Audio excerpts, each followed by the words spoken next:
안녕하세요. 당뇨발센터 심장혈관 흉부외과 전문의 김우중입니다. 사실은 제가 대한창상학회 펠로우십을 수료한 적도 있었는데요. 이런 맥락에서 오늘은 우리 병원에서 실제로 사용하고 있는 당뇨발 드레싱 재료들을 소개해 드리려고 합니다. 참고로 어떤 회사로부터 광고받거나 한 건 아니고요. 그냥 저희가 쓰고 있는 제품들을 소개해 드리는 자리라고 보시면 될 것 같아요.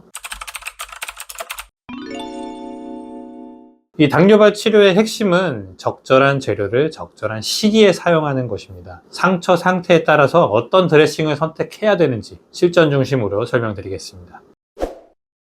소독을 시작하기 전에 먼저 세척을 해줘야 됩니다. 저희는 이 제품을 씁니다. 메디터치 운드 솔루션이라는 제품이고요.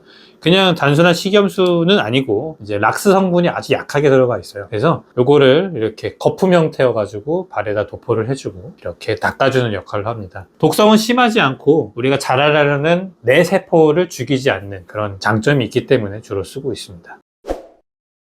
당뇨발에서 감염은 잘 아시다시피 굉장히 치명적입니다. 감염 징후가 조금이라도 있다든지 없어도 의심이 되면 즉시 대응을 해야 됩니다. 이 상처에 있어서 감염 정도가 심하지 않을 때는 저희는 이 리본 꺼즈라는 걸 씁니다. 초록색 꺼즈인데요. 일반 꺼즈는 아니고 여기에 이제 세균이 달라붙는 그런 역할을 하는 기능이 됩니다. 그래서 이 꺼즈를 덧대 놓으면 세균이 여기에 묻어나 가지고 제거를 할 수 있게 되는 거죠. 보시다시피 이게 되게 얄쌍하고 그렇기 때문에 상처가 깊거나 어디 트랙을 따라서 이렇게 형성된 경우에 포셉으로 이렇게 쑥쑥쑥 집어넣어 가지고 삽입할 수 있습니다. 이거는 이제 잘 안 쓴다고 보시면 되는데 제일 많이 쓰는 건 역시 여기 보이시는 포비돈 요오드 제품의 소독제입니다. 그래서 이거는 이제 피부 자극이 좀 적어 가지고 덜 아픈 기능이 있고 무엇보다도 항균 효과가 제일 우수합니다. 그래서 이거를 쓰고 꺼즈로 덧대는 방식으로 가장 소독을 많이 하고 있어요. 다만 이거의 가장 아쉬운 점은 내 세포에도 독성이 있습니다. 그래서 유가 조직이 형성돼야지만 그 상처의 회복기에서는 이거를 안 쓰는 것이 바람직하겠습니다.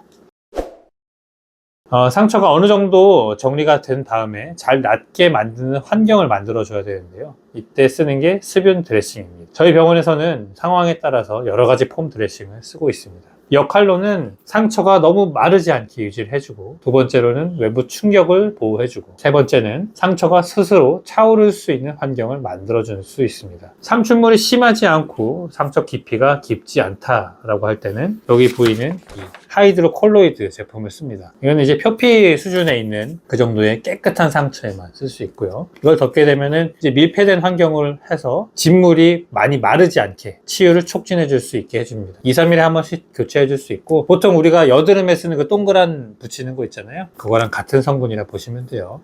당연하게도 감염의 의심되는 상처에는 절대 쓰면 안 됩니다. 이거보다 조금 더 진물이 많이 나온다 할 때 가장 많이 쓰는 거는 폼 드레싱입니다.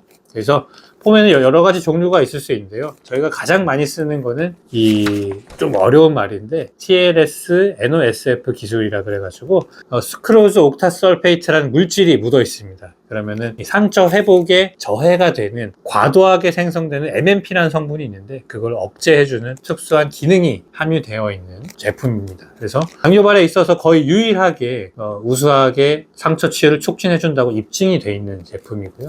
그 다음으로 이제 말씀드릴 거는 일반적인 폼입니다. 이거는 장점이 가운데에 폼이 이렇게 있고 주변에 실리콘 접착제가 있습니다. 이 실리콘 접착제는 되게 중요한 게 뗄 때 아프지가 않아요. 이 당뇨발 환자분들은 다른 피부도 되게 약화되어 있는 경우가 많은데 테이프를 뜯다가 상처가 나는 경우가 굉장히 많습니다. 그럴 때 사용할 수 있고요. 그 다음으로는 뭐 이런 제품도 있습니다.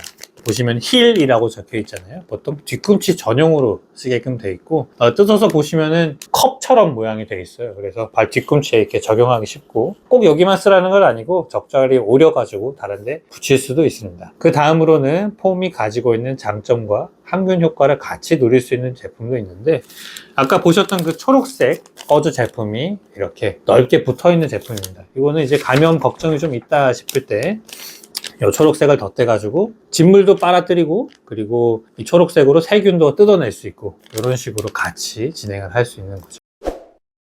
이 삼출물이 너무 많으면 오히려 상처 주변 피부가 짓무르고 폼으로도 흡수가 다 안 되고 그러면서 회복이 늦어지고 상처가 커질 수가 있습니다. 그래서 이럴 때는 물을 빼주는 치료가 굉장히 중요하겠는데요. 이 물을 빼주는 성분에는 보통 이런 걸 씁니다. 이 제품은 이제 엑스파이버라고 하는데 이게 물이 많은 상처에다가 이걸 갖다 넣게 되면은 패드가 통통하게 부풉니다. 그래서 물을 쫙 빨아들여 가지고 마치 젤리처럼 변하게 돼요. 그래서 이게 상처에 밀착하게 되는데 또 뗄 때는 접착성이 없기 때문에 자연스럽게 빠집니다. 그래서 24시간 이상 이 흡수력을 유지할 수 있다는 그런 장점이 있고요. 요거는 이제 흡수 패드입니다. 이거는 겉으로 꺼즈 밖으로 나온다든지 폼 밖으로도 엄청나게 많은 삼출물이 나올 것 같다 할 때 밖에 2차 드레싱으로 덧대서 쓸 수 있는 보조 사용 제품이라고 보시면 되겠습니다.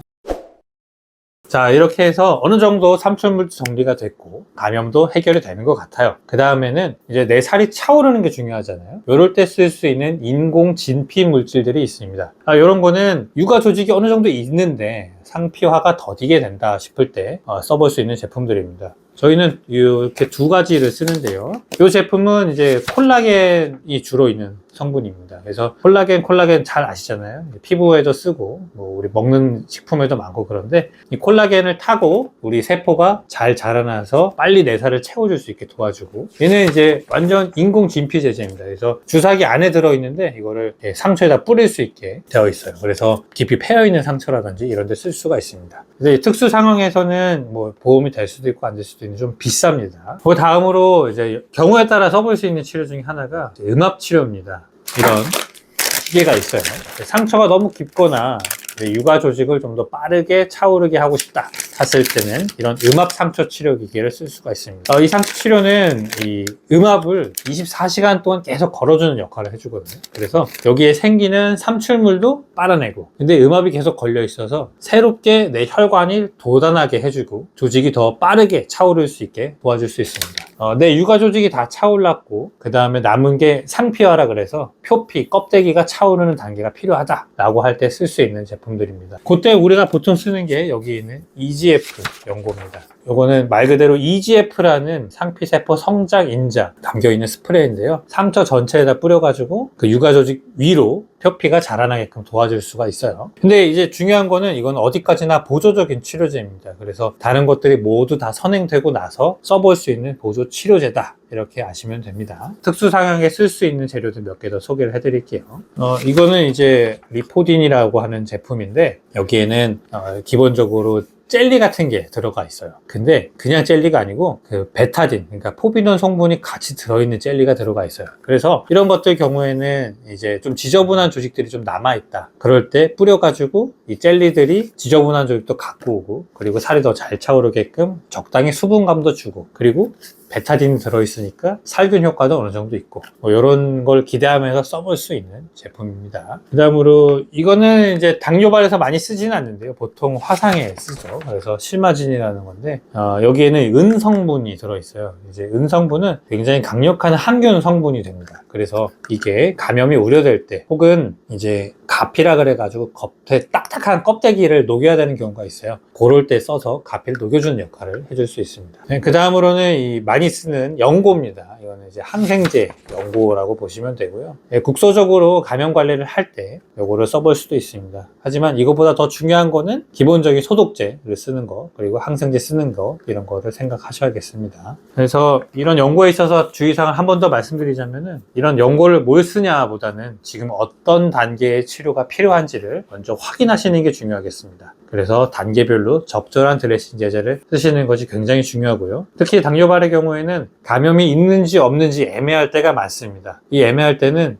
이거는 다른 사람들마다 전혀 차이는 있지만 항균, 소독제를 먼저 선택하는 게 바람직하다고 생각을 합니다. 영상이 재밌으셨으면 좋아요와 구독 부탁드리고요. 궁금한 점은 언제든지 댓글로 남겨주세요. 지금까지 심장혈관흉부외과 전문의 김우중이었습니다. 감사합니다.